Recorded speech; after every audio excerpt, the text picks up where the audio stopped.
سورہ رحمان والا پانی دم کر کے کس کس بیماری سے بچا جا سکتا ہے؟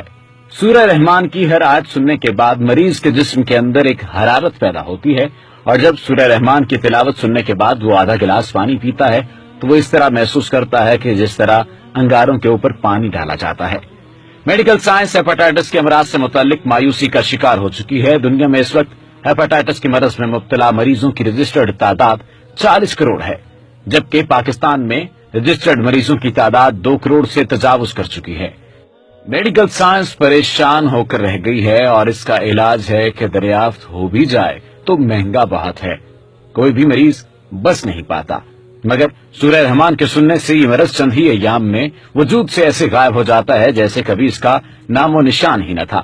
سورہ رحمان کے ذریعے لوگوں کی ذہنی، جسمانی اور روحانی بیماریوں کا یقینی علاج ہوتا ہے۔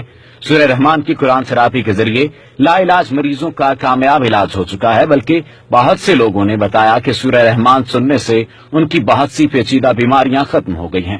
سورہ رحمان قاری عبدالباسط کی آواز میں بغیر ترجمہ 50 منٹ کے دورانیے پر مشتمل ہے۔ جب کوئی مکمل طور پر اپنی توجہ سورہ رحمان کی طرف کر کے تلاوت سنتا ہے اور اپنی آنکھیں بند کرتا ہے تو سورہ رحمان کی ہر آیت سننے کے ساتھ اس کے جسم کے اندر ایک حرارت پیدا ہوتی ہے، اور جب سورہ رحمان کی تلاوت سننے کے بعد وہ آدھا گلاس پانی پیتا ہے تو وہ اس طرح محسوس کرتا ہے جس طرح انگاروں کے اوپر پانی ڈالا جاتا ہے۔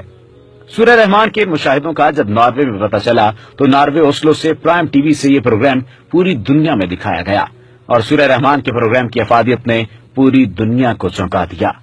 انہوں نے کہا کہ جو لوگ دکھی، الجھن یا ذہنی گرد میں مبتلا ہوں وہ سورہ رحمان کی تلاوت دن میں 3 مرتبہ متواتر 7 دن تک سنیں۔ تمام بیماریوں کا علاج قرآن کی آیات میں موجود ہے اگر ہم ان کو غور سے سنیں۔ اس کے ذریعے کینسر، فالج، شوگر، ہارٹ اٹیک اور دوسرے بے شمار امراض کا علاج کیا جا چکا ہے۔ گزشتہ 7-8 سال سے پاکستان کے مختلف شہروں پشاور، لاہور، ملتان، کوئٹہ، اسلام آباد میں ہزاروں مریضوں کا علاج ہو چکا ہے۔ دنیا کی ہر بیماری کا علاج سورہ رحمان کی تلاوت سننے سے ممکن ہے۔ اس لیے لوگوں کو چاہیے کہ سورہ رحمان کی بغیر ترجمہ کی کیسٹ لے کر 7 دن تک سنیں، ان کی بیماری ختم ہو جائے گی، لیکن اس کے ساتھ ساتھ اسلامی احکامات پر بھی عمل کیجیے۔